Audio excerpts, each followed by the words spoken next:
The morning air in Hollow Creek carried the weight of endings. Colette Brennan stood apart from the cluster of black-clad relatives, one hand gripping her daughter's small shoulder, the other clutching a tissue she'd stopped using hours ago.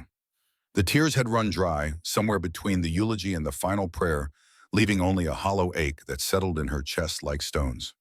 Iris pressed against her mother's leg, 8 years old and trying so hard to be brave. The teddy bear in her arms, Mr. Buttons, the one grandfather Theo had sewn for her third birthday, showed signs of recent tears. The fur around its neck darkened and matted. The girl's eyes stayed fixed on the casket as it lowered into Montana earth, her lips moving in what might have been goodbye or might have been a promise Cole couldn't hear. They'd lived with Theo for 8 months before the heart attack took him. 8 months that started with Cole's divorce papers and ended with a moving truck carrying what little they owned up the mountain to the old man's house in town. 8 months of Theo teaching Iris how to identify bird calls while Cole sent out resumes that went unanswered. 8 months of the old carpenter showing his great-granddaughter how to measure twice and cut once, how to read the grain in wood, how to find true north without a compass.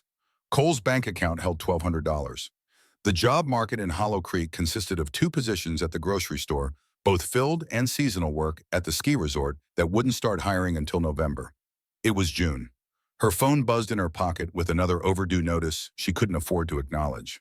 Across the grave, Aunt Lorraine dabbed at dry eyes with a lace handkerchief, her expression performing grief while her gaze calculated. Garrett stood beside his mother, expensive suit, straining across shoulders that had gone soft, his attention drifting to his phone every few minutes. Uncle Vincent maintained the practiced solemnity of a man who'd attended enough funerals to know exactly how long to hold each pose. None of them had visited Theo in his final months. None of them had sat with him while he told stories about building the cabin in Pinewood Forest, about grandmother Evelyn, and her careful hands preserving history one artifact at a time. None of them had been there when he gripped Cole's hand 3 days before he died and whispered that everything she needed was waiting in the trees. The service ended. People dispersed toward cars and the promise of coffee and casseroles at Lorraine's house. Cole didn't move. Iris didn't move. They stood watching the cemetery workers begin filling the grave with methodical shovelfuls of earth until a voice cut through the sound of dirt hitting wood. The lawyer's office smelled of old paper and furniture polish. Cole sat in a chair that had probably been expensive 30 years ago. Iris tucked against her side, both of them facing a desk, where Vincent lounged like he owned the place. Lorraine occupied the chair to Cole's left. Garrett paced near the window, and the actual attorney, a tired-looking man named Pemberton, shuffled papers with the air of someone who'd rather be anywhere else. Pemberton cleared his throat. "To my granddaughter Colette Brennan and great-granddaughter Iris," Lorraine's laugh came out sharp and quick. "Oh, here we go. The charity case gets her hand out." Pemberton continued as if she hadn't spoken, though his jaw tightened. "I leave the property located in Pinewood Forest, the cabin, the land, and everything within it to discover together." Silence filled the space where condolences should have been. Garrett stopped pacing. Vincent's expression shifted from bored to alert. Lorraine's handkerchief disappeared into her purse. Garrett recovered first. "That dump roof's caving in, windows broken. Should have been bulldozed 20 years ago." Vincent leaned forward. "Theodore could have liquidated that property for $180,000 minimum and distributed the proceeds fairly among all heirs." The word fairly hung in the air like an accusation. Cole felt Iris's hand find hers under the table, small fingers squeezing tight. The girl's other hand still clutched Mr. Button's, and Cole wondered if anyone else noticed how Theo had sewn that bear with scraps from Evelyn's favorite dress, how even in death he'd found ways to connect generations. Lorraine's voice went soft, dangerous. "Cole, honey, you can't possibly maintain that place. You're broke and unstable." The words landed like slaps. Cole's fingers went numb around Iris's hand. "I spoke with a realtor friend." Lorraine pulled out her phone, scrolling. "Land alone is worth $200,000. With the cabin removed, of course. We could split it, give everyone a fair share." Everyone. As if Theo's will hadn't been specific. As if his wishes mattered less than their collective greed. Cole's voice came out steadier than she felt. "We'll see it before making any decisions." Vincent's pen stopped moving. "Don't be foolish, Colette. Take the smart money while it's available." Iris spoke for the first time since entering the office, her voice small but clear. "Grandpa Theo loved that cabin, and he loved us." Lorraine's gaze shifted to the child, something calculating behind the false warmth. "Sweetie, adults are discussing business. Why don't you, we'll see it first." Cole stood, pulling Iris up with her. The room spun slightly. She'd skipped Breakfast, couldn't remember dinner, but she kept her spine straight. That's final. The parking lot offered no escape. Lorraine cornered them beside Cole's Honda Civic, the car old enough to vote rust claiming its wheel wells. Garrett materialized at his mother's shoulder like a well-trained dom. Cole, you need to think about Iris. Lorraine's hand reached toward the girl who shrank back. That cabin is no place for a child. No heat, no electricity, probably riddled with mold, and God knows what else. Garrett jumped in, his salesman voice activating. Look, we all want what's best for family, right? You sell mom helps you manage the money, you can stay with her until you get back on your feet. Vincent joined them, briefcase in hand. I can expedite the sale, 150,000 within 30 days. Quick, clean, everyone benefits. Cole's father had been Theo's only son, dead at 32, when a Widowmaker branch found him during a logging shift.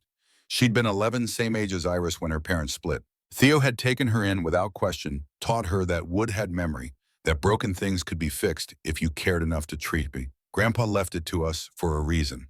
The words came out firmer than Cole felt. Her bank account mocked her. Her empty resume mocked her. But Iris's hand in hers felt solid, real, worth fighting for. Lorraine's mask slipped just for a second. Always were sentimental and impractical, just like your father before that tree killed him. The cruelty landed precisely where intended. Cole's throat closed. Iris made a small sound. Vincent checked his watch. Sentiment doesn't pay bills, Colette, and bills are coming whether you're ready or not. Garrett crouched to Iris's eye level, his smile practiced. Hey, kiddo, wouldn't you rather live in a real house with heat and TV and other kids to play with? Iris's grip on Mr. Buttons tightened. Her voice barely made it past a whisper. I want to see Grandpa's cabin. Cole wanted to scream at them, wanted to explain about the wind chimes Theo had made from copper piping, about the stories he'd told while teaching Iris to skip stones in the stream, about how some inheritances couldn't be measured in dollar signs. Instead, she opened the Civic's door. We're going to look at it. The finality in her voice surprised even her. That's not negotiable. As they pulled away, Iris's question came soft from the backseat. Mama, why don't they like us? Cole watched Lorraine's Mercedes disappear in the rearview mirror. They like money more than people, baby. The road to Pinewood Forest started paved, turned to gravel after the last visible house, then dissolved into dirt and rocks that made the Civic's suspension groan. Pine trees pressed close on both sides, their shadows stretching long in the late afternoon sun. Cole gripped the steering wheel and tried not to calculate how much a new transmission would cost if this road killed the old one. Iris had stopped asking questions 10 minutes ago, her face pressed to the window as familiar landmarks emerged from childhood memories. There, that's where Grandpa showed me the deer trail. The cabin appeared where the road gave up entirely, sitting in a clearing like something from a fairy tale gone wrong. Weathered logs showed gaps between them. The porch sagged in the middle, missing boards revealing darkness underneath. One window hung crooked in its framed glass, spiderwebbed with cracks. Shingles littered the ground around the structure, and the chimney leaned at an angle that suggested imminent collapse. Cole's heart sank into her stomach. This was what she'd chosen to fight for. This collection of rotting wood and broken promises. But the setting, God, the setting. Towering pines circled the clearing like ancient guardians. A stream cut through rocks 50 feet from the porch, its voice a constant whisper. Mountains rose in the distance, their peaks still holding snow that caught the dying light. Wildflowers Cole couldn't name painted the overgrown yard in purple and yellow, and hanging from the porch beam swaying in the breeze that carried pine scent and creek music were the wind chimes. Copper tubes Theo had cut and tuned by hand, each one producing a different note when the wind moved through them. Cole had been 15 when he'd made them fresh from her first heartbreak, and he'd let her help choose the scale. The sound reached her across 20 years, across divorce and job loss, and every failure that had brought her here. Iris's door opened before Cole could stop her. The girl ran toward the porch, Mr. Buttons bouncing against her chest, her voice lifting. Mama, Grandpa's wind chimes, they're still here. Cole killed the engine and sat listening. Each tone carried memory. Theo's patient hands teaching her to measure Evelyn's diary entries about preserving what others threw away summers when she'd believed the world made sense and families stayed whole. She got out, joined Iris at the porch steps. Up close, the damage looked worse. The railing wobbled when she touched it. Gaps between floorboards showed earth below. The front door hung slightly crooked, and she could smell mildew and mouse droppings even from outside. Can we go in? Iris bounced on her toes, 8 years old, and seeing adventure where Cole saw disaster. Stay behind me. Cole tested the first step. It held. The second creaked, but didn't give way. And don't touch anything. Some of these boards might not be safe. The door resisted, then surrendered with a groan that probably meant broken hinges. Inside, dust hung in the air like suspended time. Theo's possessions waited exactly where he'd left them. Coffee mug on the table, reading glasses, hooked over the arm of his chair coat hanging by the door as if he'd just stepped out to check the woodpile. Everything spoke of presence interrupted. The book he'd been reading lay spine up on the armrest. His favorite pipe rested in an ashtray, the smell of tobacco still faint. Calendar on the wall showed March 3 months, outdated, the date of his death unmarked, but somehow heavy in the empty squares that followed. Iris discovered the photo album, first pulling it from the mantel with careful hands. "Mama, look." Pages fell open to images of Cole as a child, gap-toothed and grinning beside Theo's workbench. "Look how little you were." More discoveries came rapid fire. Theo's tools still organized on their pegs, each one cleaned and oiled and waiting. Books lined the shelves in categories only he understood. Woodworking manuals beside history texts, beside novels about men who built things with their hands. Oil lamps sat ready, one still holding fuel. The wood stove dominated one wall, cold but clean, a stack of kindling beside it cut to identical lengths. Cole walked through rooms that smelled of cedar and dust and decades of living. No electricity, she'd known that. No running water, the well outside would need priming. The windows let in light, but also weather water stains, marking the walls beneath each one. Upstairs would be worse. Everything would be worse under close examination. But Iris's voice carried wonder instead of disappointment. "It's like Grandpa just went for a walk." The truth of it hurt. Theo had lived here seasonally, preferring his house in town during winter, coming up to the cabin when weather allowed. He'd kept it exactly as Evelyn had left it, changing nothing, adding nothing, a shrine to a woman who died 40 years ago, believing objects could hold souls. Cole found an oil lamp that still worked, coaxing flame from ancient wick. Golden light spilled across the main room, catching dust motes and making them dance. It softened the damage, hid the decay, turned everything warm and almost welcoming. They had no beds with working mattresses. Cole pulled sleeping bags from the Civic's trunk, spreading them on the floor in the main room, where the wood stove could keep them warm if she got it working. No working refrigerator meant their food came from a cooler with ice that wouldn't last. No shower meant bucket baths with creek water that ran cold enough to stop her heart. Iris treated it like camping, her 8-year-old resilience putting Cole's adult anxiety to shame. "Can we make a fire, Mama, like Grandpa taught me?" They worked together, Iris remembering Theo's patient lessons. "Small sticks first," the girl instructed, her voice echoing the old man's cadence. "Build it like a teepee. Leave room for air to breathe." Cole fumbled with matches, her hands shaking from exhaustion or fear, or the crushing weight of having chosen this over Lorraine's offer of a real house with heat and running water. The fire caught. Flames licked at kindling, grew stronger, found the larger pieces of wood and claimed them. Heat began pushing back the evening chill. Iris's face glowed in the firelight, her expression pure satisfaction. They ate sandwiches from the cooler, sitting cross-legged on sleeping bags. Iris chattered about the stream, about wanting to look for minnows tomorrow, about the dollhouse she remembered from visits when she was smaller. Cole made appropriate sounds, her mind spinning through impossible calculations. Roof repair would cost thousands. Electricity even more. Water lines, insulation, windows, each item on the mental list drove the total higher, while her bank account stayed frozen at $1,200. After Iris fell asleep, curled around Mr. Buttons in her sleeping bag, Cole sat alone by the fire. Theo's chair waited a few feet away, shaped to his body by decades of use. His coat hung on its hook. His glasses rested where he'd left them. Everything screamed of absence, of the hole left when someone who mattered stopped existing. The envelope appeared when she gave up hope and accepted despair. Tucked into the mirror frame above the mantel, her name in Theo's careful script across the front. "For Cole Reed, when you arrive." Her hands shook opening it. The paper felt expensive, heavy, like he'd chosen it specifically for this purpose. His handwriting filled both sides, each word formed with the precision he'd brought to dovetail joints in mortise and tenon construction. The letter began without preamble. "If you're reading this, you've come home, and you probably think I've lost my mind leaving you this old place." Cole's throat tightened. Theo's voice lived in every sentence, his rhythm, his way of getting to the point by circling it first. "I know these past years have been hard on you. The divorce, losing your job, feeling like you failed." The words blurred. Cole wiped her eyes, forced herself to continue. "But Cole, you didn't fail. Life just got hard and you survived it. That takes a different kind of strength than people recognize. More words about the cabin, about it being a second chance instead of a burden. Then the part that broke something loose in Cole's chest. When your father died and you came to live with me at 11 years old, you were so small and broken. We fixed things together. Remember? Birdhouses, broken chairs, your trust in the world. This cabin needs fixing too. But more than that, you need to fix something. You need to remember that you're capable. Strong, smart. The memories came hard, her father's funeral, the following months of silence. Theo's patient presence, never pushing, just being there. The first time she'd helped him cut a board. The first dovetail joint that actually fit. The slow rebuilding of a girl who'd lost her anchor. Iris needs to see her mother stand tall, and you need to remember you can. Instructions followed. Clean the place, really clean it, especially upstairs. Trust Iris's instincts because children see what adults teach themselves to ignore. The family would come wanting money and control, but Cole and Iris saw what actually mattered.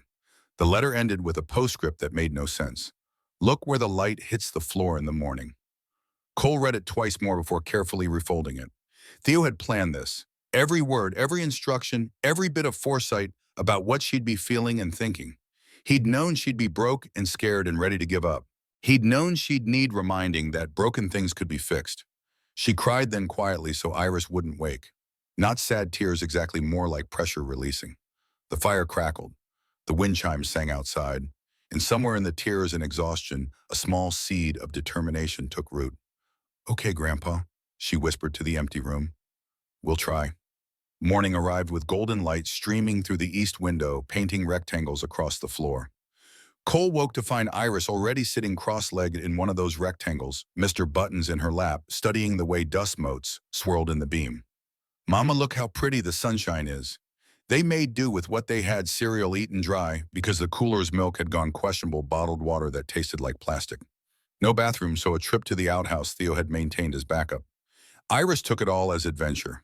Cole tried to match her daughter's optimism and mostly failed. But cleaning gave purpose to movement. They found buckets, fetched water from the stream, and started with the windows. Iris discovered that wet rags could draw pictures in dust, spent 20 minutes creating artwork on glass before Cole redirected her to actual cleaning. They swept floors, raising clouds that made them both cough. Opened windows to air out decades of closed-up space. Dusted furniture and discovered wood grain beneath the grime. An hour and Iris found the music box. Ceramic and delicate, painted with flowers that had faded to ghosts of color. The key still turned, releasing a tinny waltz that belonged to a different century. Iris's face lit up. Dance with me, Mama. They waltzed around the main room, Cole holding Iris's hands, both of them laughing as they spun between furniture. The moment felt stolen from normal life, like maybe they could actually make this work. Like maybe Theo had been right about second chances. By mid-afternoon, the cabin looked less abandoned. Not good, but lived in. Occupied. Theirs. Can we see upstairs? Iris had been asking every 30 minutes since they started. Cole had avoided it, remembering the stairs' questionable condition, but couldn't delay forever. They climbed together, testing each step, Iris's hand tight in hers. The second floor consisted of a small bedroom, empty except for a rusted bed frame and a playroom. The playroom stopped Iris in her tracks. I remember this. Wooden toys filled shelves. A dollhouse dominated one corner, intricate and beautiful, every shingle individually placed, every window actually opening. Books lined another wall at child height. A toy chest painted with flowers sat beneath the window. Small furniture, table chairs. Everything child-sized created a space that spoke of love and attention to detail. Grandpa made this for you. Iris ran to the dollhouse, fingers tracing the tiny porch railing. For me first. Cole's voice came out rough. When I came to live with him. Then he added more for you when we'd visit. This room held afternoons of playing while Theo worked in his shop. Rainy days reading. The tea set Iris now pulled from a shelf, ceramic and delicate and somehow unbroken. The stuffed rabbit Cole had forgotten existed. Every toy a memory, every piece of furniture a statement of belief that children deserve beautiful things made with care. Iris dragged the toy chest away from the wall, jumping on the exposed floorboard. Mama, this sounds funny. Different from the other boards, hollow. Cole knelt, examining the seam she'd initially missed. Barely visible, designed to blend, but there. And at one end, a small metal ring inset flush with the wood. It's a secret door, Iris bounced with excitement. Like in my books, Cole's heart hammered. Baby, it's probably just old wiring or plumbing access. But even as she said it, Theo's words echoed. Trust Iris's instincts. Children see what we miss.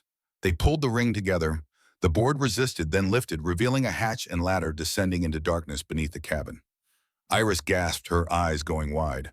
Mama Grandpa did hide treasure. Cole's mind raced through possibilities. Storage tornado shelter. But the ladder looked old, purpose-built, leading somewhere Theo had never mentioned in 40 years.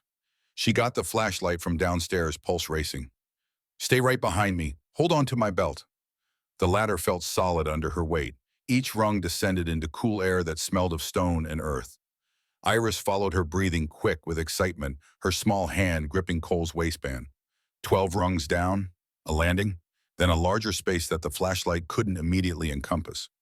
Cole swept the beam across stone walls. Professional construction fitted blocks that would last centuries. Wooden shelving units, glass front cabinets. Everything organized, labeled deliberate. A workbench held a magnifying glass, white cotton gloves, a lamp waiting to be plugged into electricity that didn't exist up here. Iris's whisper carried awe. It's a secret castle. The flashlight found a glass case. Inside, medals rested on velvet, bronze, and silver, and one gold each with ribbons faded by time. Cole stepped closer. Handwritten cards identified each one. Private James Whitmore Company, 2nd Maine Infantry, Gettysburg. Corporal Michael Sullivan, 1st Montana Volunteers, Argonne Forest. Sergeant First Class Robert Chen, numbered not Chen. Cole blinked, looked again. Sergeant First Class Robert Morrison, 45th Infantry, Division Anzio. More cases held coins in protective sleeves, each dated and cataloged. 1794, Liberty Cap, half cent. 1838, seated Liberty dime. 1889, Morgan silver dollar. The list went on, each coin representing not just metal, but history preserved. Bundles of letters tied with ribbon filled another shelf. Cole pulled one bundle free, carefully unfolding the top letter. Faded ink on paper that crackled with age. My dearest Sarah, we have been marching for 3 days, and my feet have forgotten what dry feels like. Photographs and albums, documents in plastic sleeves, Native American pottery bearing marks of age and careful preservation, pocket watches, jewelry, tools, everything meticulously organized, everything labeled, everything speaking of someone who believed these objects mattered. Ledgers on the workbench drew Cole's attention. She opened the top one, found pages filled with Theo's handwriting. But the dates went back further than Theo's lifetime. 1908, 1915, 1923. Iris pointed. That's Grandpa's writing, like my birthday cards. Some of it is. Cole's voice barely worked. But these earlier entries, she flipped to the first page. Evelyn Morrison Brennan, May 1908, the start of our collection. A simple entry about finding a Civil War medal at an estate sale, paying $2 when the family had asked for one. The next entry detailed a conversation with the seller, an elderly woman whose father had fought at Antietam. Page after page revealed a pattern. Evelyn hadn't been collecting for value. She'd been saving stories. Every item came with documentation about its owner, its history, its significance. And after her entry stopped in 1970, Theo's began continuing her work with the same meticulous care. Cole's hands shook as understanding crashed over her. This wasn't just a collection. This was a mission spanning generations. This was Evelyn and Theo dedicating decades to preserving what others threw away, to keeping memory alive when memory meant less than cash value. The scope of it overwhelmed her. The value of some of these items must be staggering. But more than that, the weight of responsibility. Theo hadn't left her a cabin. He'd left her a sacred trust. Iris's voice pulled her back. Mama, why did Grandpa hide it? I don't know, baby. But even as Cole said it, she understood. This much history, this much value needed protection from people who wouldn't understand. People like Lorraine, like Garrett, like Vincent with his talk of smart money and fair distribution. They explored for another hour, finding more treasures, more stories. A uniform from the Great War carefully preserved in a garment bag. Letters from the 1849 gold rush. A diary from a woman who'd crossed the Oregon Trail. Each item a window into a life lived and almost forgotten. On the workbench, nearly hidden beneath the ledgers, Cole found another envelope. Her name and Iris's written together this time. For Cole and Iris. Her hands knew what to expect now, more of Theo's voice, more instructions. She opened it there in the vault, Iris pressed against her side, and read aloud so they could hear it together. You found it. The words felt like pride. I knew you'd work together. The letter explained what Cole had already started understanding. The collection wasn't about money. Every item represented a person, a moment, a sacrifice. People who'd lived, loved, fought, and been forgotten. Evelyn had started this work in 1908 believing history lived in objects, that preserving things meant preserving memory. Theo's voice came through clearly in the next paragraph. They'll come for this. Lorraine Garrett Vincent. They'll want to sell it, divide it, profit from it. His instruction was simple and absolute. Don't let them. For Iris, he'd written separate words. When you're older, you'll understand why I chose you both. You see wonder where others see dollar signs. You see stories where others see junk. The letter promised more to discover referenced tea parties outside that made Iris light up with memory. It ended with the words that would stay with Cole through everything that followed. Protect what matters. You are what matters most.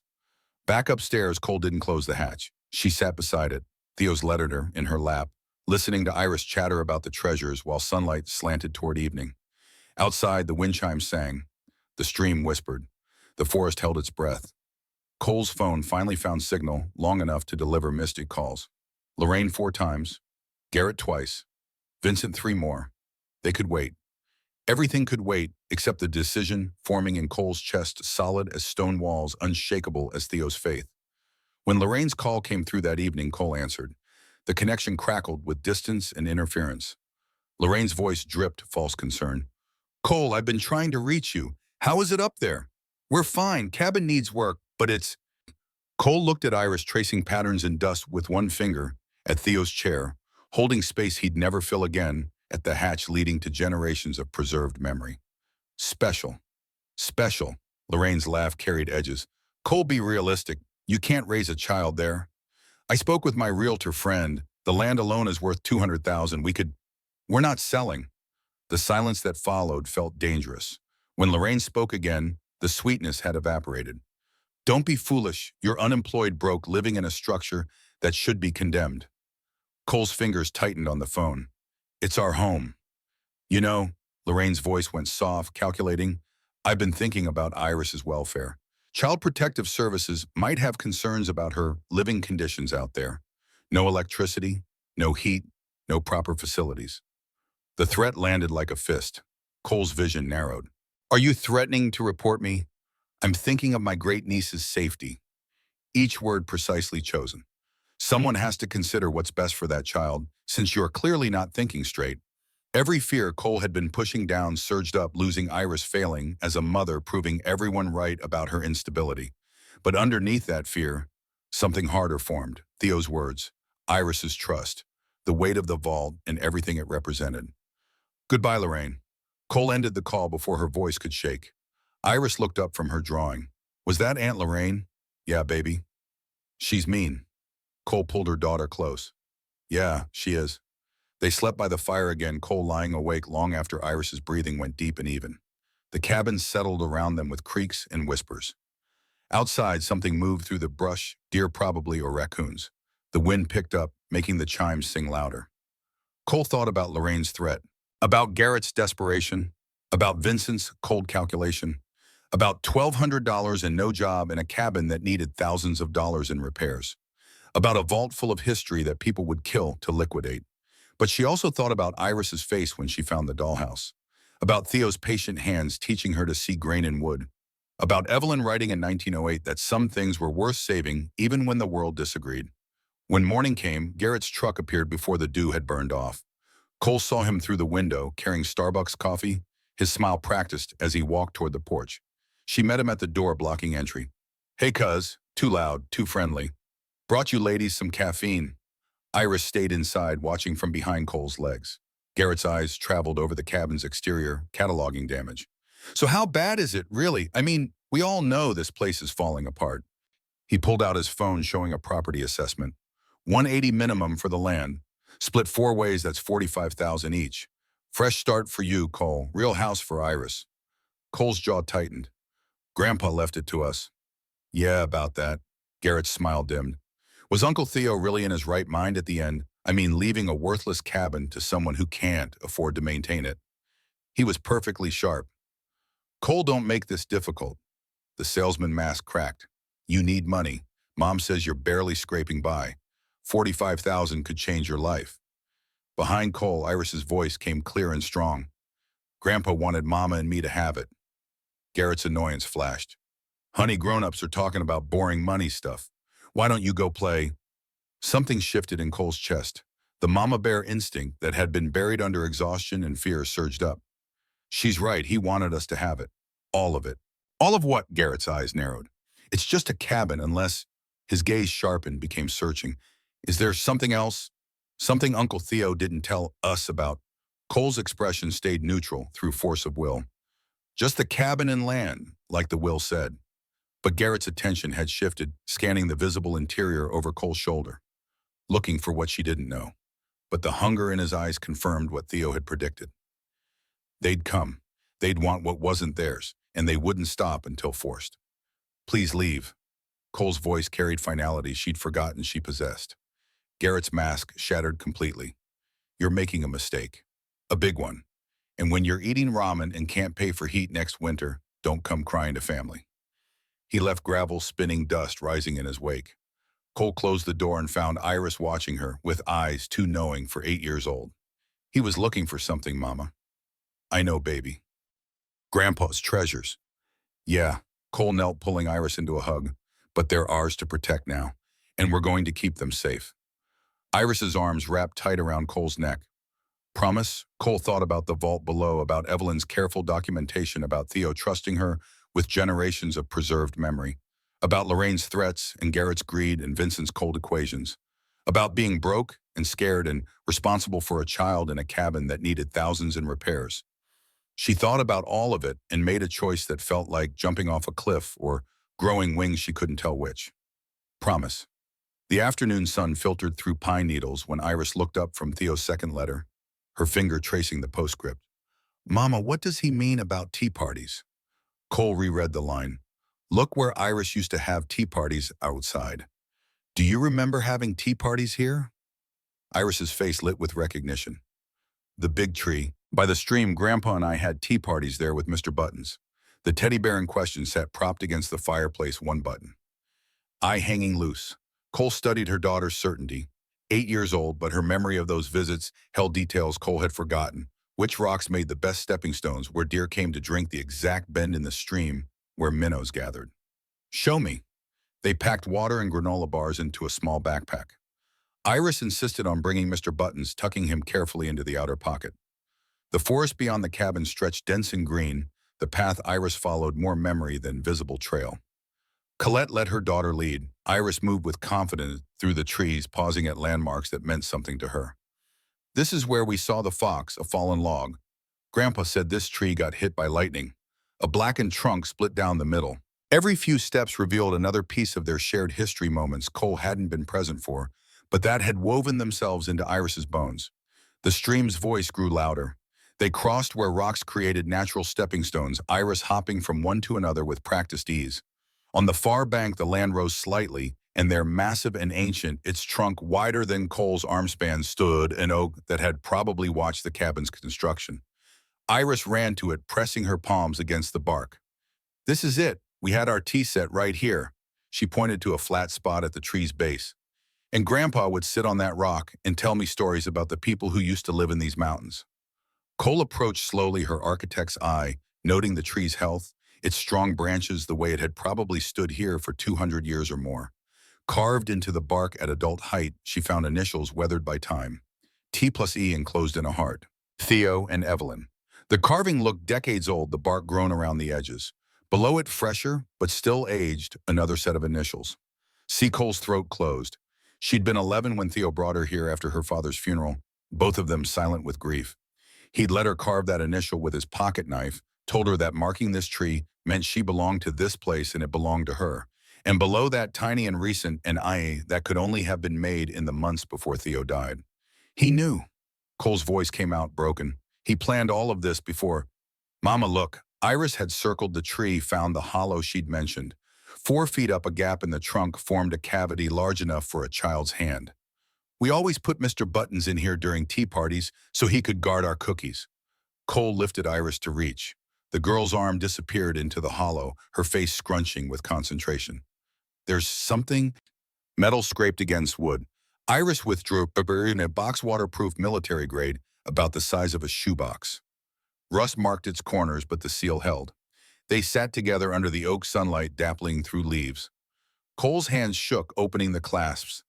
Inside, protected from weather and time, she found a brass key, heavy and old, attached to a tag reading, "To the shed handle with care." A hand-drawn map of the property, Theo's careful lines marking distances and landmarks. A red X deep in the forest miles from the cabin. A photograph. Cole at 8 years old, gap-toothed and grinning, Theo's arm around her shoulders. Both of them covered in sawdust from a project she barely remembered, and a note in Theo's handwriting addressed this time to Iris alone. Cole read it aloud because Iris couldn't manage cursive, yet her voice catching on every other word. Theo wrote to his great-granddaughter with the certainty that she'd be the one to find this box, that she'd remember the tea parties, that she'd lead her mother here when the time came. "You're just like your mama was at your age. Curious, brave, kind." The words continued, explaining that the shed held the beginning of everything, the first items Evelyn had collected, the origins of their family's mission. He trusted Iris to understand, even at 8, that some things mattered more than others. "Take your mother there." The instruction came with love and confidence that made Cole want to weep. "She'll need your help to see what I'm asking you to protect." Iris's fingers traced the photograph. "He knew I'd find it. He knew you." Cole pulled her daughter close. "He trusted you with this. Can we go to the shed now?" The map showed distance and terrain that would take hours to cross. Cole checked the sun's position, mid-afternoon already. "First thing tomorrow. We'll need supplies in daylight." That night, Cole studied the map by lamplight after Iris fell asleep.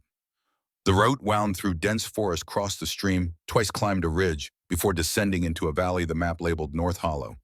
The shed's location suggested deliberate isolation, hidden from anyone who didn't know exactly where to look. She traced the path with one finger, calculating. 2 hours minimum, probably 3 with Iris. They'd need water, food, first aid tools in case the shed's door resisted. Her mind cataloged supplies. They didn't have money she couldn't spend. Morning came cold and clear. They packed methodically, Cole's resourcefulness from months of poverty, making every item count. Iris filled water bottles from the stream, her responsibility making her careful and proud. They left at dawn, following the map's precise instructions. The forest deepened as they traveled. Pines gave way to mixed hardwood, the canopy thick enough to dim the light. Iris tired after the first hour, her 8-year-old legs struggling with the pace. Cole carried her for stretches, then let her rest, then push forward again. The map proved accurate. They crossed the stream, where predicted, found the ridge exactly where marked. From the ridgetop, Cole could see the valley below, a hollow protected by surrounding peaks. Down there, somewhere in the trees, waited whatever Theo and Evelyn had deemed worthy of this much secrecy. The descent took another hour. Iris's excitement had faded to determined silence, her hand tight in Cole's as they navigated loose rocks and steep sections. When they finally reached the valley floor, Cole's watch showed 2 hours and 40 minutes since leaving the cabin. The shed appeared exactly where the map promised, so overgrown with ivy and brush that they walked past it twice before Iris spotted the roofline.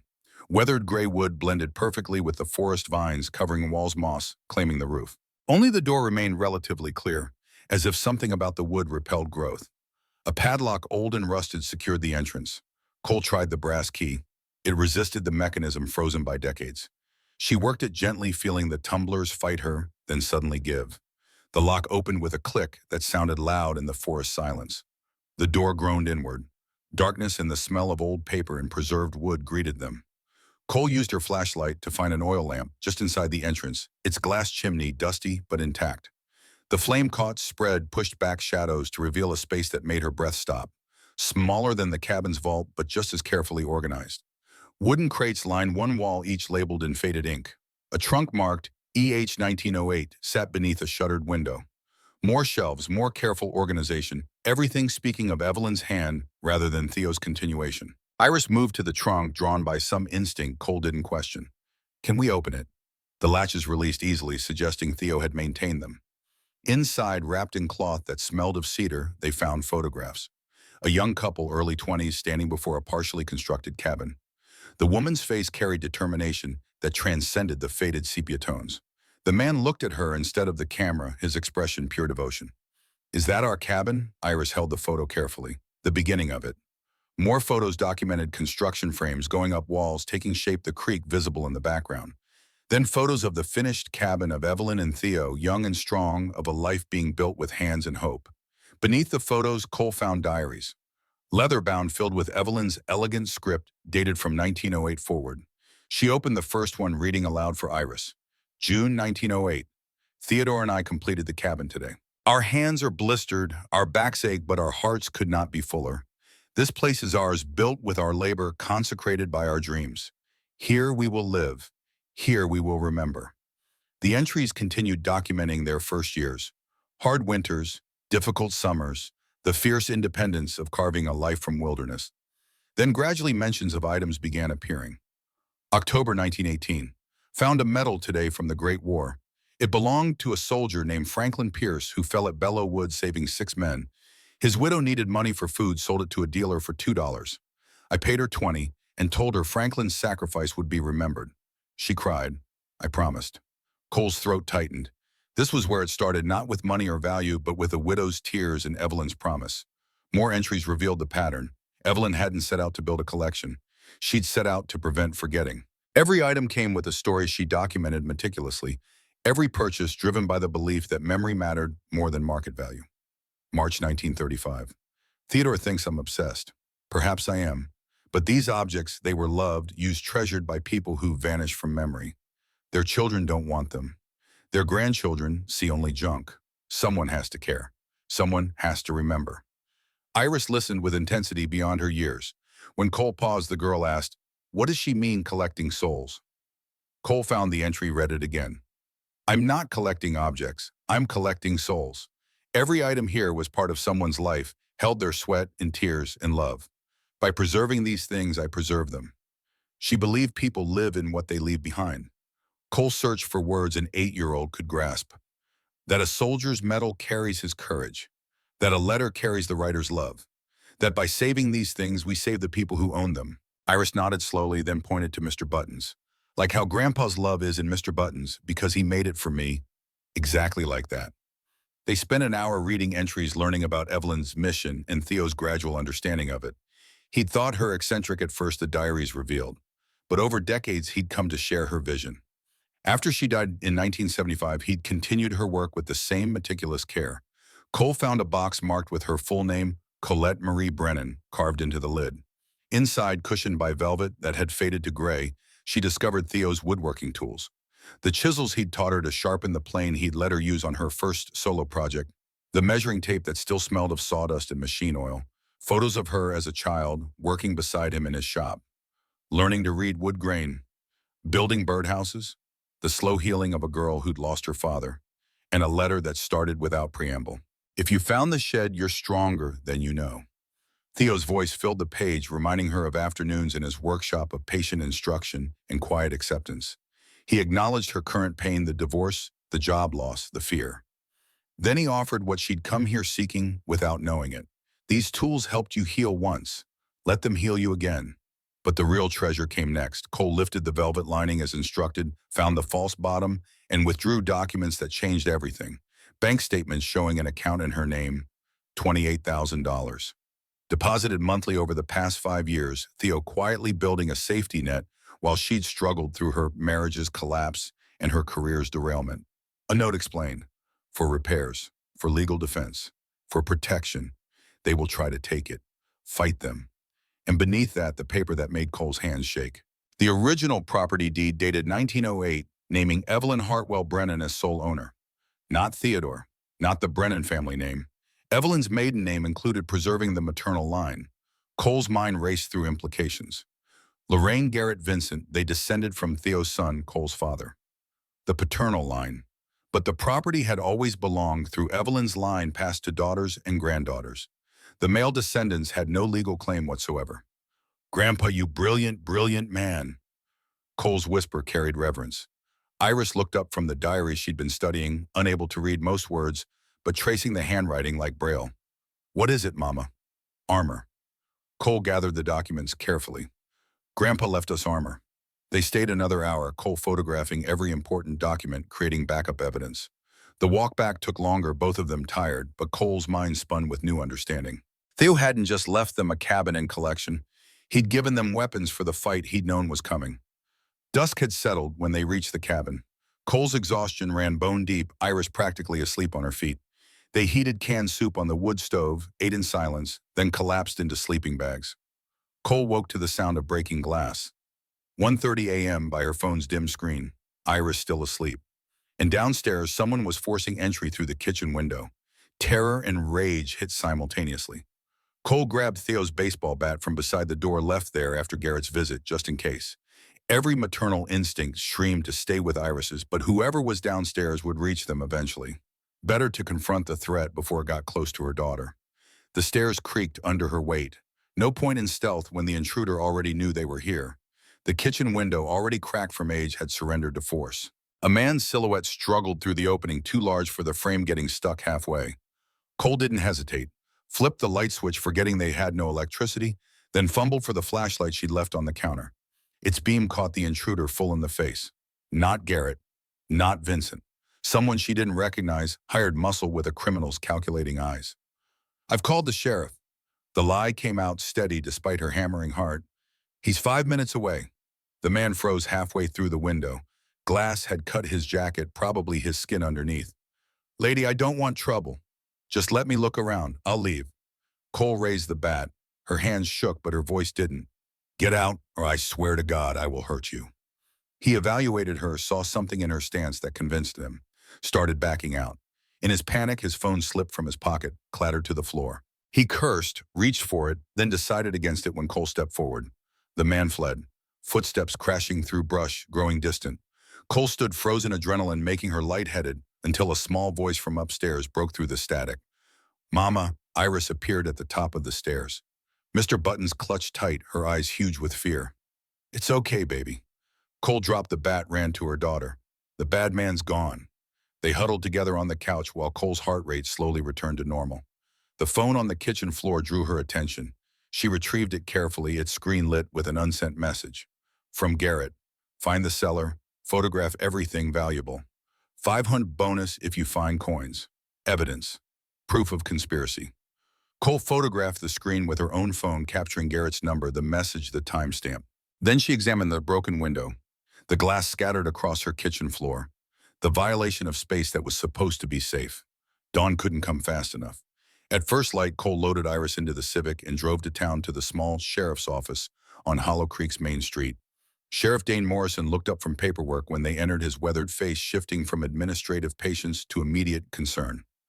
"Ms. Brennan, everything all right?" Cole showed him the phone, explained about the break-in, the intruder, Garrett's message.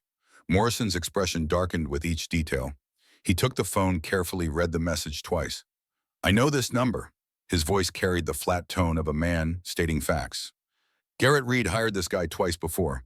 Once to repossess a car, once to intimidate someone who owed him money. Never had enough evidence to charge either of them. Can you arrest Garrett now?" Cole heard the desperation in her voice, hated it. Morrison's pause told her everything before he spoke. "Message doesn't explicitly order him to break in.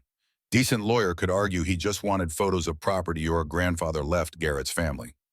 We're not Garrett's family. Legally, you are." Morrison leaned back, studying her. "Look, I believe you. But what I believe and what I can prove in court are different things." The helplessness, it hit hard. Cole had evidence, had witnesses, herself and Iris had the phone. But the system required more. Morrison must have seen her deflating. His voice gentled. "What I can do is charge the intruder when we find him. Which we will. There's only so many places to hide around here. I can increase patrols past your place, and I can give you my direct number." He wrote on a card, handed it over. "Anything happens, anything at all, you call me immediately." Cole took the card, looked at Iris, who'd been silent through the whole exchange, processing everything with that eerie 8-year-old wisdom that sometimes emerged. "Thank you. Your grandfather was a good man." Morrison stood, moved to the coffee maker.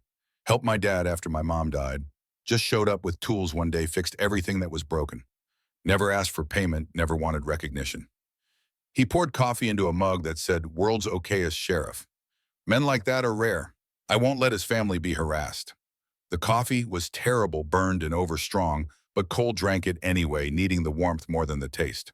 Morrison made a few calls while they sat, arranging for someone to board up her broken window, someone else to install motion sensor lights around the cabin. Community pulling together in ways that surprised her. They drove back to find a truck already there, a man Cole didn't recognize installing boards over the broken window.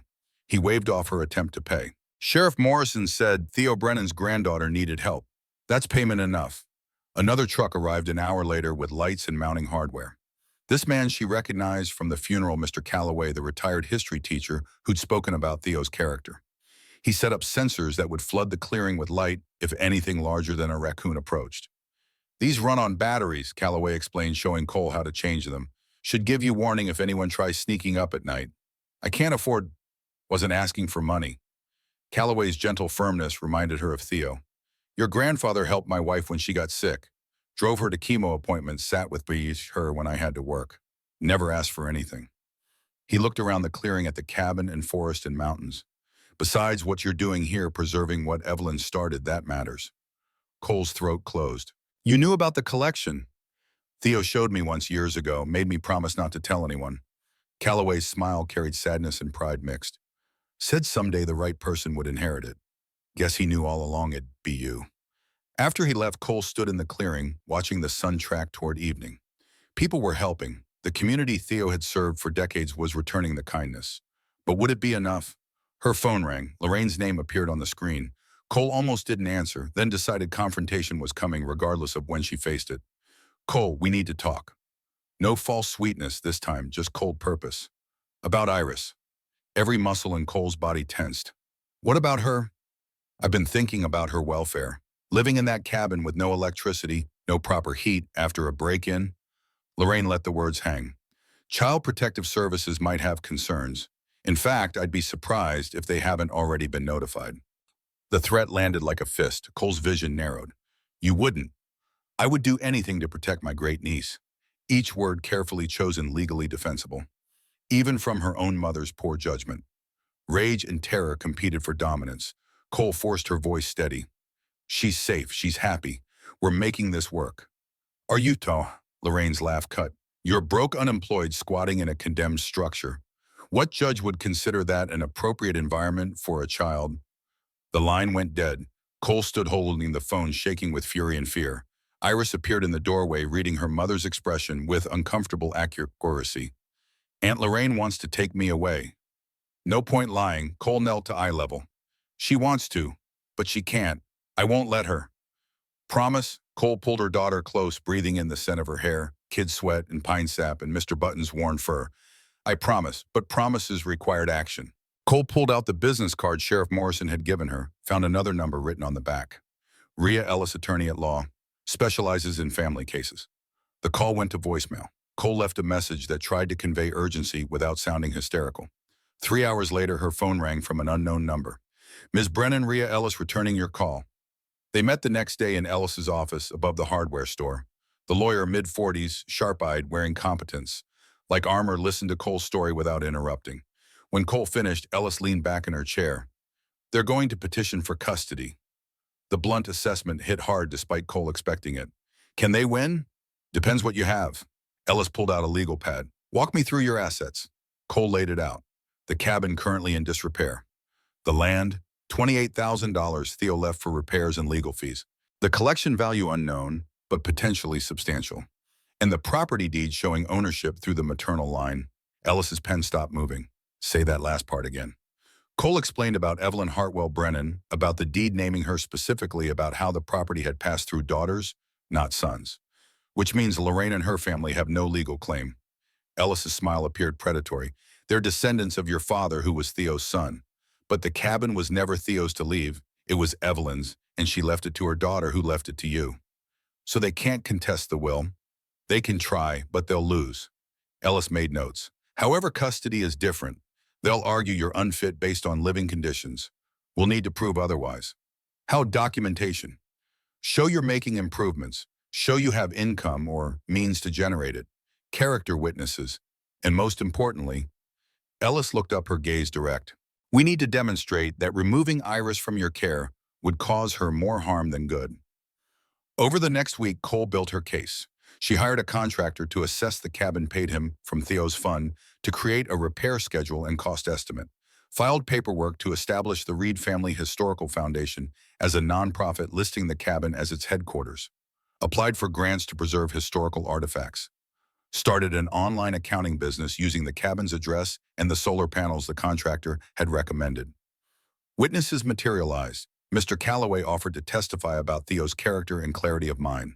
Sheriff Morrison provided a statement about the break-in and Garrett's suspected involvement. Margot Ellis, the hardware store owner, no relation to the lawyer, described Cole's responsible purchases and careful planning. Even people Cole barely knew came forward. A veteran who'd donated his father's medals to Evelyn decades ago. A woman whose grandmother's letters were preserved in the vault. Each one offered statements about the collection's importance, about Theo's dedication, about why this work mattered beyond money. Iris watched it all with solemn eyes. She helped where she could, organizing documents, making lists, being brave when Cole knew she was scared. At night, curled in their sleeping bags, she'd ask questions. What if the judge says I have to go with Aunt Lorraine? That won't happen. But what if Cole had no answer that didn't sound like a lie? Instead, she held her daughter close and read from Evelyn's diaries, letting the old woman's certainty about preserving what mattered fill the silence where promises should have been. The courthouse in Hollow Creek occupied a building that predated Montana's statehood. Cole climbed its steps on a Tuesday morning, Iris's hand locked in hers, Rhea Ellis at her shoulder.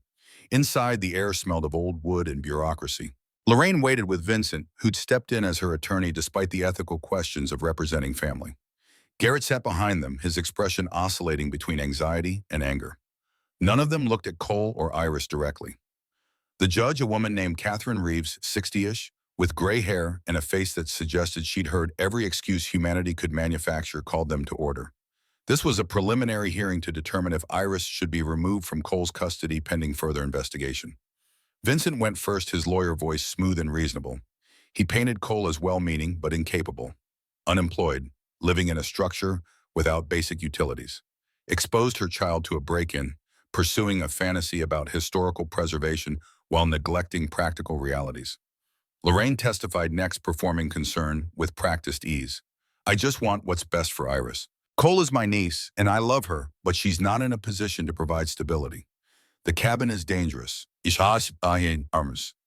The isolation is harmful. A child needs proper housing, education, socialization.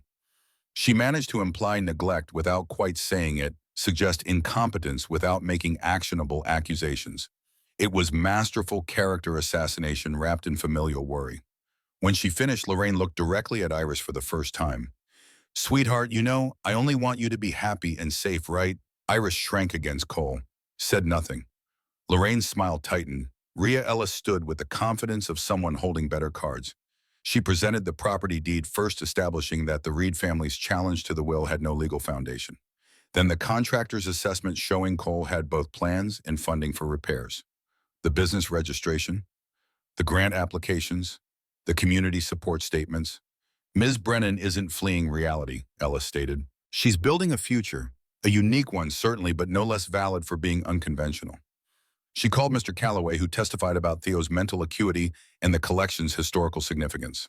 Sheriff Morrison described the break-in and Garrett's suspected involvement, subtly establishing who posed actual danger to Iris. Margot Ellis, carefully identified as the hardware store owner to avoid confusion, spoke about Cole's responsible preparation and planning. Then Rhea called Cole to the stand. Cole's hands shook. Her voice started uncertain. But as she spoke about Iris finding the vault, about their treasure hunt, through Theo's carefully planned revelations about working together to understand what they'd inherited, something steadied in her chest. After my divorce, I was lost. The admission came hard but necessary. I'd failed at my marriage, lost my job, couldn't see a path forward. My daughter and I were drowning. She looked at Iris sitting beside Rhea's desk, clutching Mr. Buttons. Theo gave us purpose. Not just shelter purpose. Every day, we clean something, fix something, learn something. We're not just living in that cabin. We're continuing work that matters. We're teaching Iris that value isn't measured in dollars, that legacy means something, that broken things can be repaired if you care enough to treat. Rhea's next question cut straight to center. Ms. Brennan, do you love your daughter more than anything in this world? The answer required no thought. Would you ever put her in danger? Never. That's why we installed security. That's why the sheriff checks on us. That's why I'm using Theo's gift to make the cabin safe and sustainable. What would losing Iris mean to you? Cole's composure fractured. Tears came despite her determination to stay strong. It would destroy me. She's not just my daughter. She's my partner in this. We're a team. Without her, none of this means anything. Judge Reeves called for a recess. Cole and Iris sat on a bench in the hallway, neither speaking. Both terrified. Rhea paced, checking her phone, radiating controlled tension. Across the hall, Lorraine and Vincent conferred in whispers. When they reconvened, the judge addressed Iris directly. "Sweetheart, I'd like to talk with you privately.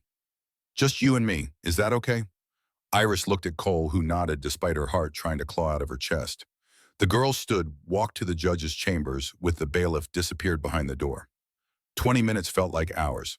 Cole's mind spun through catastrophes. Iris scared into saying the wrong thing. The judge deciding Lorraine's stability outweighed Cole's unconventional approach. CPS removing her daughter while investigations continued. The door opened. Iris emerged, her expression unreadable. She walked back to Cole, climbed into the chair beside her, took her mother's hand. Judge Reeves addressed the courtroom. "I've spoken with Iris at length. Now I'd like her to answer one question here on the record." She looked at the girl with kindness that didn't diminish the seriousness. "Iris, where do you want to live?" Iris's voice came clear and steady, stronger than Cole expected. "With my mama, at Grandpa's cabin. Even though it doesn't have electricity, even though it's hard work. Mama and I are fixing it, we're a team." Iris's grip on Cole's hand tightened. "Grandpa left us treasures. Not money treasures, story treasures. About people who were brave and good. We're taking care of them together." The courtroom went silent. Iris continued unprompted, her 8-year-old wisdom cutting through legal complexity. "Aunt Lorraine says the cabin is just wood, but it's not. It's where Grandpa's love lives, and Mama and me were keeping it alive." Judge Reeves studied the child for a long moment. Then she straightened papers on her bench. "I've reviewed all evidence. I've heard testimony from both sides. I've spoken extensively with Iris." She looked at Lorraine, then at Cole. "This petition for emergency custody is denied." Cole's world tilted. Beside her, Rhea exhaled hard. "Furthermore," the judge continued, "I'm ordering the petitioners to cease all harassment of Ms. Brennan and her daughter.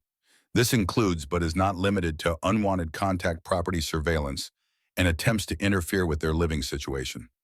She looked at Garrett specifically. "And I'm recommending the sheriff's department investigate the recent break-in. If evidence connects any party in this room to that crime, charges will follow." Vincent started to object. Judge Reeves cut him off.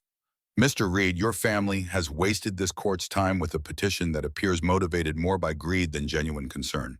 The property in question belongs to Ms. Brennan through clear maternal descent. Iris is well cared for, loved, and thriving in unconventional but legally acceptable circumstances." She closed the file. "We're done here."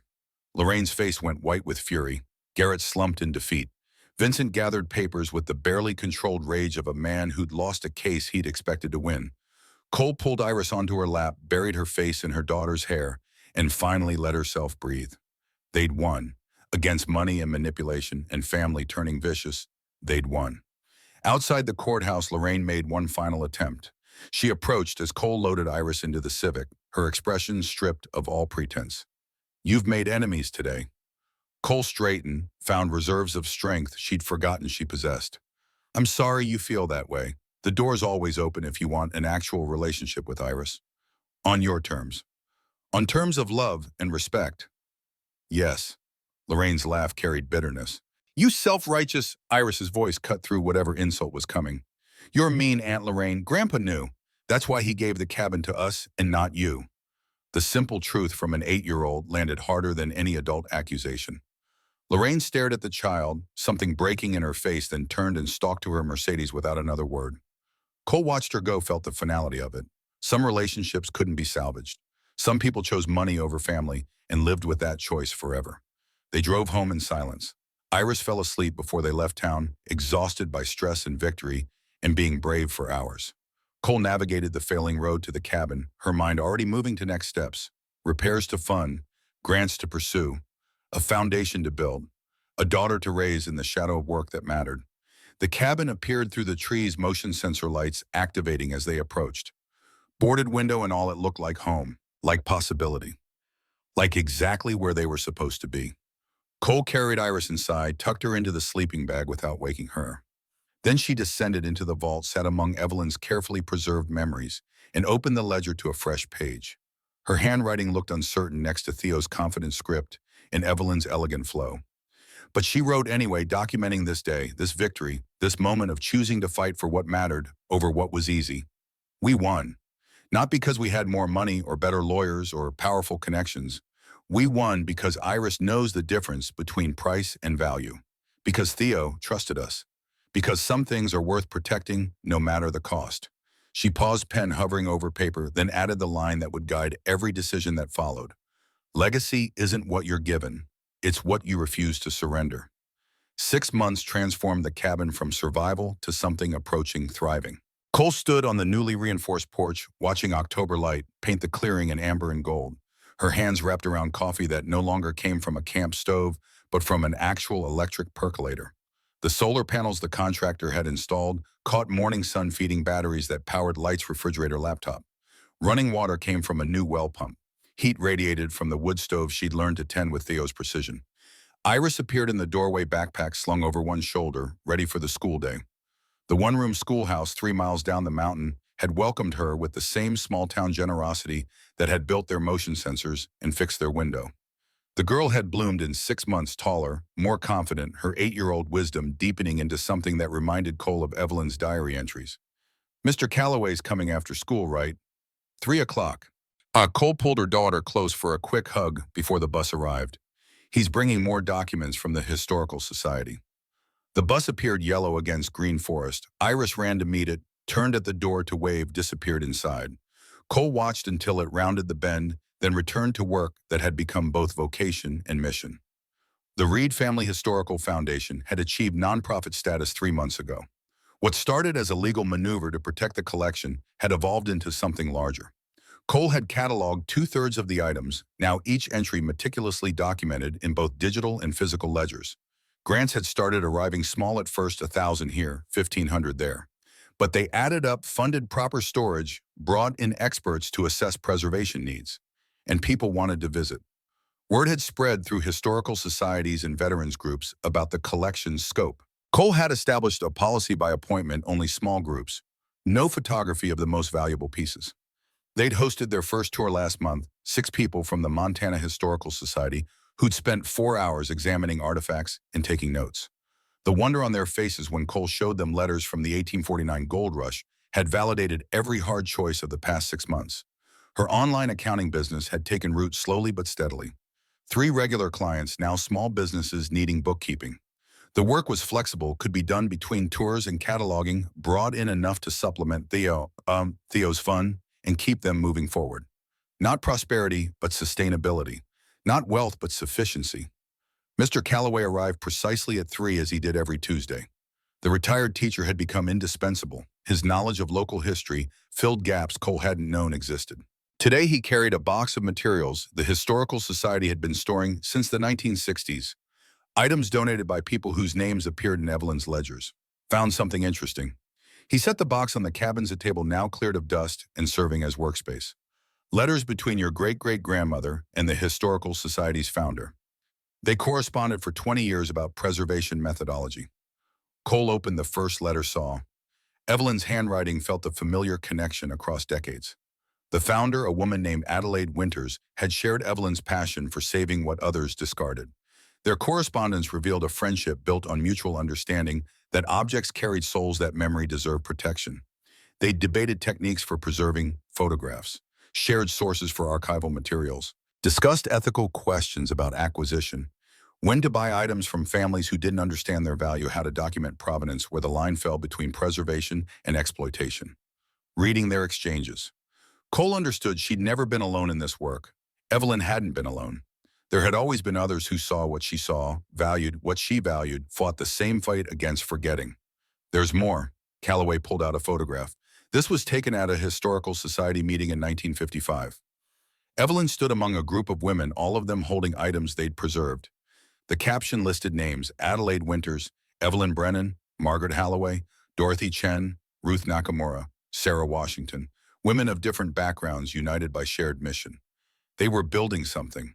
Cole traced Evelyn's face in the photo, all of them together. Still are. Calloway's smile carried warmth and sadness mixed. You're continuing what they started. That matters to more people than you know.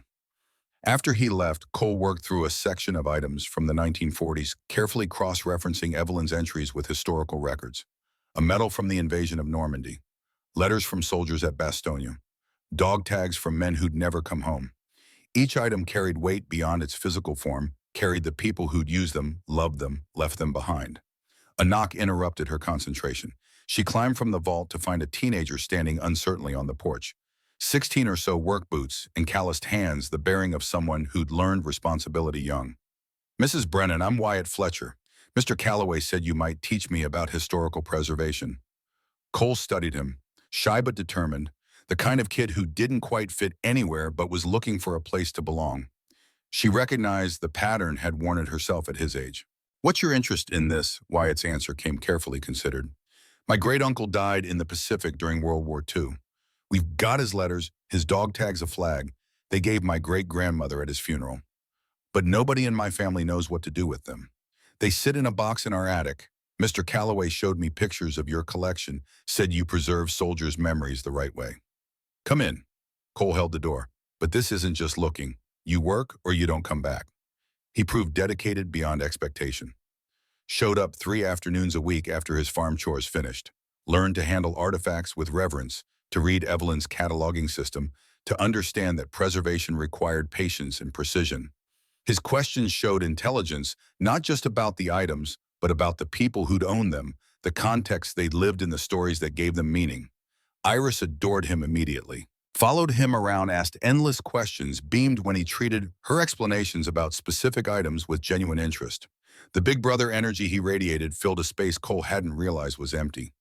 3 weeks into his apprenticeship, Wyatt brought his family's box. Inside, carefully wrapped in tissue paper that had yellowed with age, Cole found letters Private Nathan Fletcher had written from Okinawa, dog tags bearing his name and service number, a purple heart, a folded flag, a photograph of a young man in uniform who'd never made it to 21. "My great-grandmother kept everything." Wyatt's voice went thick. "But when she died, nobody knew what to do with it. Mom wanted to keep it, but felt weird displaying a purple heart in our living room. Dad suggested donating to a museum, but didn't know which one would care." Cole understood the dilemma. Families caught between honoring memory and feeling inadequate to the task. Between keeping items that carried pain and discarding what felt sacred. "Would your family consider donating it to the foundation?" She chose words carefully. "We'd preserve everything, document Nathan's story, make it available for researchers and students. His sacrifice would be remembered properly." Wyatt's relief was palpable. "Yeah, they'd like that. Knowing it matters to someone you know." The donation formalized what Cole had been building, not just preservation, but sanctuary. A place where families could entrust their sacred burdens, where memory would be tended by people who understood its weight. Word spread. 2 weeks later, a woman brought her father's uniform from Korea.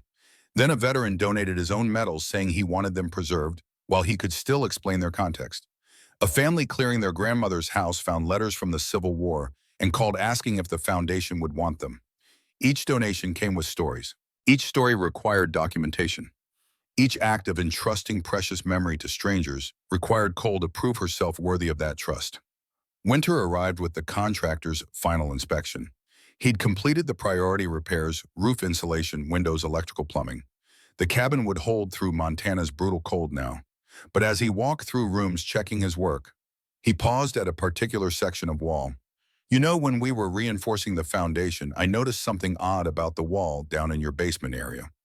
Cole followed him below. He pointed to the stone wall opposite the entrance. "See how this section sounds different when you tap it, almost hollow." Her pulse quickened.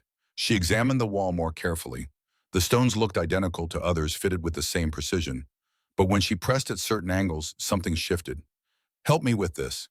Together they worked at the stones, finding the hidden mechanism that released them. 15 minutes of careful effort revealed what Cole had half expected, a small chamber beyond the wall sealed since decades past. The contractor's flashlight illuminated a space barely 6 feet square. Inside, protected from moisture and time, sat items that made Cole's breath catch. A trunk marked EH 1940-1960. More of Evelyn's diaries, different from the ones in the shed. These covered years Cole had assumed were already documented. She lifted one, carefully open to a random page. The entry was dated 1945. Evelyn's handwriting, shakier than in earlier diaries, filled with emotion that bled through decades. Today I gave my daughter to strangers. Catherine, born 6 weeks ago. The war just ended and the world is celebrating, but I am breaking. They told me an unwed mother has no future. They told me she deserves better. They told me I'm giving her a chance. But all I've given her is absence. Cole's hands went numb. Evelyn had a daughter before Theo, before their marriage. A child given up for adoption. More entries documented Evelyn's grief. Her struggle with social stigma in the 1940s, her eventual marriage to Theo in 1947. And then revelation after revelation. Theo had known about Catherine, supported Evelyn through the pain. They tried to find the child once she was grown, but closed adoptions meant walls they couldn't breach. The entries from the early 1960s hit hardest. Hired a detective. Found Catherine. She's married, has a son, lives in Seattle, works as a librarian. She's happy. The detective showed me a photograph. She has my eyes, my mother's chin. Her son is 2 years old. His name is James. I will not disrupt her life. I've already taken enough. But I will watch from distance. I will know she exists. And when I die, someone will find these diaries and understand why I collected memories, because I couldn't collect her. Tears blurred Cole's vision. The entire collection, decades of work, thousands of items, Evelyn's life purpose, had started as grief over a daughter she couldn't keep. The detective's reports filled another box in the chamber. Catherine's life documented from afar. Marriage in 1963, birth of her son James in 1965, career progression, death in a car accident in 1980, age 35. The reports ended when Evelyn died in 1975, but she'd maintained watch over her daughter and grandson for the decade she'd known about them. Cole sat in the hidden chamber, reading until the contractor cleared his throat. Want me to seal this back up? No. Her voice came out rough. Leave it open. This is part of the story now. That night after Iris fell asleep, Cole researched. James Morrison, 49. Seattle, software engineer, married with 2 college-age children. LinkedIn profile showed a successful career, a normal life. No indication he knew anything about biological grandparents who'd collected history to fill a void his mother had left. The decision took 3 days. Write to him or let sleeping history lie. Tell a stranger his grandmother had loved him from distance or preserve his ignorance. The diaries made the choice clear. Evelyn had wanted him to know. Otherwise, why save the reports? Why document everything? Why hide it in a chamber someone would eventually find? Cole's letter took a week to write. She explained who she was, how she'd found the chamber, what Evelyn's diaries revealed. Included a photograph of Evelyn holding infant Catherine in 1945, one of only 3 photos in the chamber, and contact information with no pressure. Your grandmother couldn't reach you while she lived, but she left a path for you to find your way back. If you want to know more, I'm here. 3 weeks of silence followed. Cole wondered if the letter had gone to spam, if James had dismissed it as elaborate fraud, if she'd violated some boundary that couldn't be uncrossed. Then her phone rang from a Seattle area code. Ms. Brennan, this is James Morrison. His voice carried careful control over obvious emotion. I got your letter, and I don't even know where to start. They talked for 2 hours. James had known he was adopted. His parents had been honest about that. But closed records meant he'd never found biological family. He'd spent 49 years with a gap in his identity, a sense of disconnection he couldn't name or fix. You just gave me a past I never had. The rawness in his voice made Cole's throat tight. A history. A grandmother who cared enough to watch over me even when she couldn't be part of my life. Come visit. See where she lived. See what she built. Would that be okay? His eagerness reminded her of Iris discovering the vault. I could fly out next month. My wife, too, she's wanted me to do DNA testing for years, figures out my heritage. But this is better than any DNA test. They set a date for March. Cole hung up feeling like she'd returned something stolen, like Evelyn's voice had reached across death to complete a mission started in grief and maintained through love. The weeks before James's visit, Cole threw herself into preparation. Cataloged more items with Wyatt's help, digitized Evelyn's diaries, created a timeline of Catherine's life from the detective reports, organized the hidden chamber so James could see everything his grandmother had saved about the daughter and grandson she'd never been able to claim. Iris understood something important was happening, even if the complexity escaped her 9 years. We're giving someone their family back. Something like that, baby. Like Grandpa gave us our family back when we found the cabin. The comparison landed with unexpected accuracy. Theo had given them more than shelter. He'd given them identity, purpose, belonging. Now Cole was passing that gift to a stranger who needed it just as desperately.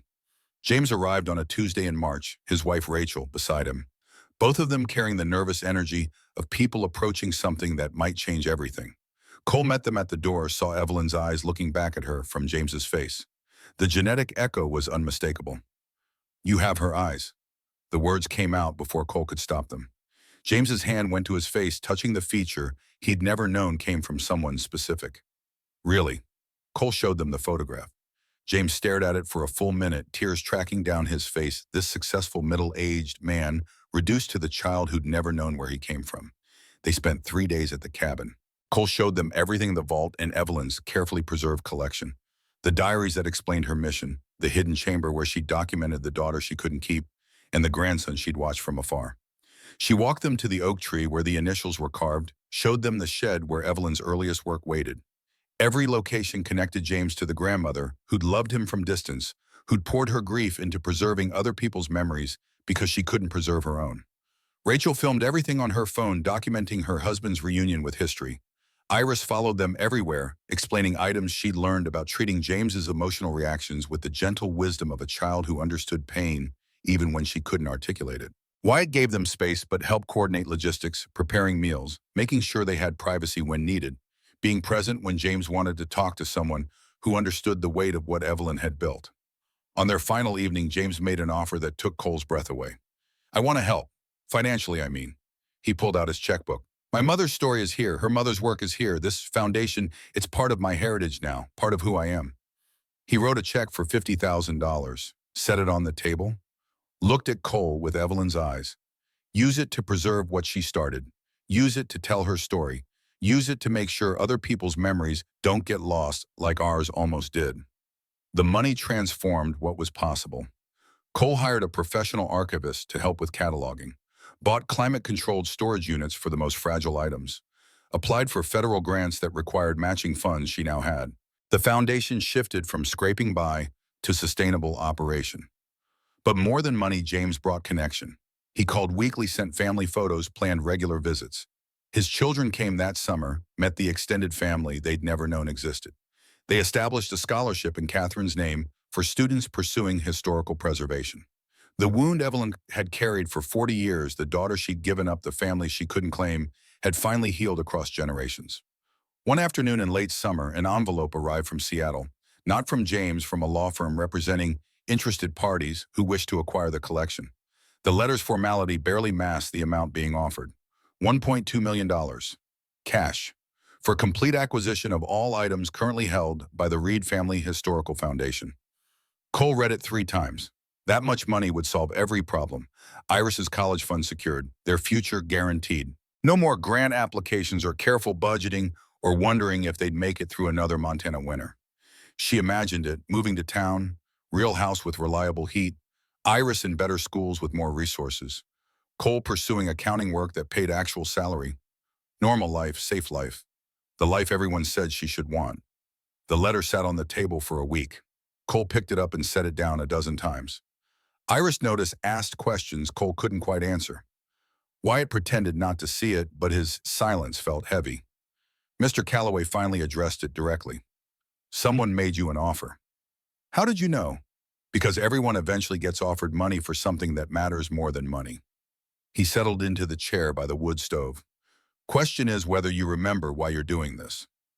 That night, after Iris slept, Cole descended to work among the items she'd been cataloging, sat with Private Nathan Fletcher's letters, read his words to a mother he'd never see again, held the Purple Heart that had outlived the boy who'd earned it, touched Civil War medals, Gold Rush documents, photographs of people whose names would be forgotten if someone didn't care enough to preserve them. She thought about Catherine given away because society valued reputation over motherhood, about Evelyn spending 40 years preserving strangers because she couldn't preserve her own daughter, about James living half a century not knowing where his eyes came from until someone cared enough to find him. The letter's amount, $1.2 million, could be divided into items sold, each medal worth X dollars, each letter worth Y. Every object reduced to numbers scattered to collections that would catalog them efficiently and forget the stories attached. The soldiers who'd carried these medals into battle, the mothers who'd saved their sons' letters, the families who'd entrusted their sacred memories to strangers who promised to care. All of them would become inventory lot numbers, acquisition dates in institutional databases. Cole pulled out her phone, photographed the offer letter, composed a response that took 30 minutes to write and 1 second to send. Thank you for your generous offer. These items are not for sale. They represent trust from donors from the families who've entrusted us with their most precious memories, from my great-great-grandmother who started this work. That trust cannot be purchased at any price. The relief that followed felt like oxygen after drowning. Money would have solved practical problems, but created a spiritual void she couldn't name. Some things weren't meant to be sold. Some missions mattered more than comfort. When she climbed back up, Iris sat on the couch waiting. You said no to the money. How did you know? Because you're like Grandpa Theo and like his Grandma Evelyn. Iris's voice carried certainty beyond her years. You know the difference between what things cost and what they're worth. 2 weeks later, Garrett appeared at the cabin for the first time since the custody hearing. He looked diminished, weight loss, cheaper clothes, the bearing of someone who'd lost more than court cases. He waited until Wyatt left for the day before approaching. I need money. No pretense, no manipulation, just naked desperation. I'm going to lose everything. The business failed. I'm 3 months behind on my mortgage. Collectors are calling daily. Cole's anger had faded to something closer to pity. I can't help you. Just one item. His hands gestured uselessly. One coin, one medal, something I could sell privately to buy time. They're not mine to sell. They're donated, held in trust. They're exactly yours to sell. Grandpa left them to you. No. Cole's voice carried the weight of decisions made and consequences accepted. He left them to me to protect, not profit from. Protect. Garrett's mask of control shattered. We're family. You're supposed to help family. Family doesn't break into houses. Family doesn't try to steal children. Family doesn't choose money over everything else that matters. She watched him process the words, saw the moment he understood he'd burned bridges that couldn't be rebuilt. His shoulders sagged. I'm sorry. The apology came out broken. For all of it, the hearing, the break-in I arranged trying to manipulate you, I was desperate and stupid and his voice cracked. I don't know how to fix what I've destroyed. Cole wanted to hate him, wanted to stay angry. But looking at Garrett, her cousin, her family, this man who'd made terrible choices and was living with consequences, she felt only exhaustion. Get help, real help, financial counseling, debt management, whatever you need. I'll give you contact information for services in town. But I can't be the one to save you. You have to save yourself. He left without argument. Cole watched his truck disappear and wondered if that was the last time she'd see him. Some people couldn't change. Some people stayed trapped in patterns until those patterns destroyed them. She hoped Garrett wouldn't be one of them, but couldn't control his choices.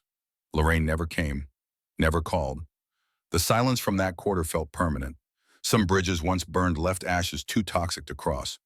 1 year after Theo's death, Cole stood in the clearing, watching March snow-dust pine branches. The cabin behind her barely resembled the structure she'd first encountered, roof-solid windows, intact porch level. Everything speaking of care and attention and money spent wisely. The Reed Family Historical Foundation had hosted 67 tours in the past year, served over 300 visitors, received donations that funded professional preservation equipment and climate control, applied for federal grants that would fund a small education center adjacent to the cabin. Wyatt had become indispensable. Now 17, heading toward college with plans to study history and museum sciences. He worked 20 hours a week, paid from foundation funds, learning skills that would shape his career. Cole had written him a recommendation letter that had made even the stoic teenager emotional. Iris thrived. 9 years old now, reading at middle school level, obsessed with genealogy and historical research. She'd created her own catalog of items she particularly loved, complete with hand-drawn illustrations and stories she'd researched about their owners. James and Rachel had visited 3 more times, bringing their children to meet the extended family they'd never known existed. They'd become regular donors to the foundation, established the Catherine Morrison Scholarship for students pursuing historical preservation. Called monthly just to check in to maintain the connection that had formed over shared grief and recovered heritage. Mr. Calloway organized the anniversary memorial, small gathering at Theo's grave. Cole, Iris, Wyatt, James's family, via video call community members who'd known and respected Theo. Sheriff Morrison attended, paying respects to a man who'd helped his father. Margot Ellis closed her store to come. Even the contractor who'd done the repairs showed up, claiming Theo had taught him carpentry 40 years ago. They shared stories. Theo teaching woodworking to kids who needed purpose. Theo helping families during hard times. Theo preserving what others threw away because he believed memory mattered. Each person added layers to the portrait of a man who'd lived quietly but touched lives deeply. Cole spoke last year as standing beside her, both of them looking at the headstone that now bore flowers people had brought. A year ago, I inherited something people laughed at. Her voice carried across the small gathering. They saw a cabin falling apart, worthless land junk nobody wanted. I saw. She paused, gathering words that felt adequate to the moment. I saw a test. Everything Grandpa Theo and Grandmother Evelyn built was a test of whether I understood that value can't be measured in dollars. Whether I'd fight for what mattered when fighting cost everything. She looked at the people gathered. At Wyatt, whose life had found direction. At the screen showing James, whose identity had been restored. At Sheriff Morrison, who'd helped protect them. At the community that had rallied when rallying meant the difference between survival and failure. They laughed at what I inherited. They saw worthless wood and rotting memories. But I saw generations of love. I saw people who lived and loved and fought and deserved remembering. I saw my daughter's future and my own purpose. Iris's hand found hers. Cole squeezed it. Legacy isn't what you're given. It's what you refuse to surrender when surrendering looks easier. It's the choice to protect instead of profit, to remember, instead of forget, to believe that human lives carry weight beyond their breathing years. The words settled over the gathering like benediction. Several people wiped eyes. James's image on the screen showed him openly crying. Cole placed a hand on Theo's headstone. Cold granite under her palm, his name carved deep. Thank you for trusting me. Thank you for knowing I'd fight. Thank you for building something worth protecting.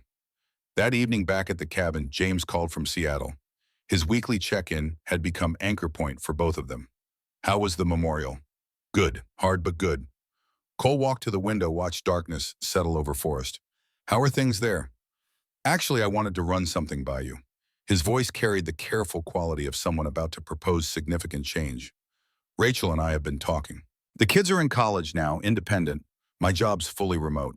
And we keep coming back to the same question: why are we in Seattle when our family's history is in Montana? Cole's pulse quickened. What are you saying? I want to move to Hollow Creek, help run the foundation full-time, be part of what Grandmother Evelyn started. He paused. If you'd want that, if there's room. Room, in the cabin barely, in the mission absolutely, in the family they were building from fragments and determination more than enough. There's room. There's always room for people who understand what we're protecting. They talked logistics, timeline, housing, James's skills with technology and organization that could elevate the foundation's reach. Within an hour, tentative plans had formed. James and Rachel would visit in summer for extended stay, explore whether Hollow Creek could become home. After the call ended, Cole sat at the table where Theo had once worked, where Evelyn had written in her ledgers, where generations of care had been documented in careful handwriting. The newest ledger lay open, waiting for today's entry. She picked up the pen. Her handwriting had grown more confident over the year, no longer tentative, beside Theo's practiced script and Evelyn's elegant flow. March 15th, 1 year since grandfather's death. Memorial service attended by community members whose lives he touched. James Morrison called, planning to relocate to Montana, join the foundation permanently. She paused, considering what else mattered about this day. What future historians might need to understand about this moment. The collection now holds 847 cataloged items. Wyatt Fletcher continues as apprentice curator. His dedication exemplifies next generation's commitment to preservation. Iris, age 9, created supplementary catalog of 43 items she finds most meaningful. Her annotations show understanding beyond her years. One more line needed writing. The truth that had sustained her through every hard choice of the past year. Some treasures are measured in gold, others in generations. Know the difference, and you'll never be poor. Cole closed the ledger, climbed from the vault, found Iris already in bed reading from one of Evelyn's preserved novels about people who'd lived in mud and left stories behind. Time for sleep, baby. Just one more chapter. One more. Cole sat on the edge of the bed while Iris read, her 9-year-old voice stumbling over unfamiliar words, persisting until she understood them. When the chapter ended, Cole tucked the covers around her daughter. Mama, Iris's voice came small in the darkness. Do you think Grandpa Theo knew that we'd be okay?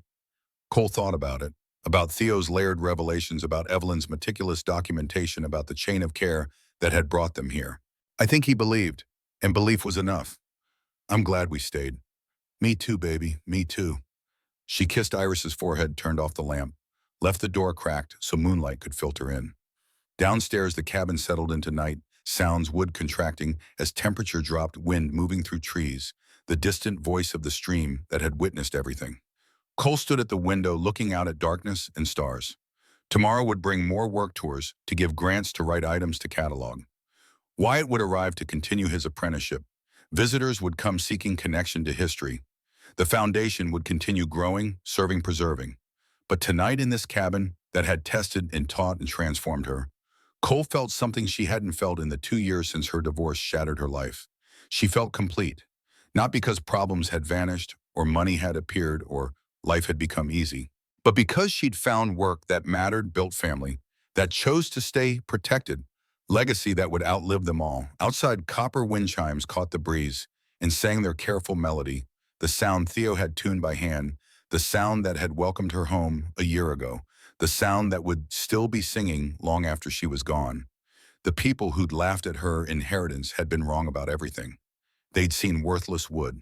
She'd seen sanctuary. They'd seen rotting memories. She'd seen sacred trust. They'd measured value in dollars. She'd learned to measure it in stories, preserved memories protected, and the unbroken chain of care that linked generations in mission that mattered. Cole turned from the window, checked the wood stove, banked the fire for night. Tomorrow would come soon enough. For now, the cabin held them safe, her and Iris and all the souls preserved below, while snow began falling soft and persistent over Montana forest, covering the world in temporary white that would melt and return and melt again through seasons they'd witnessed together.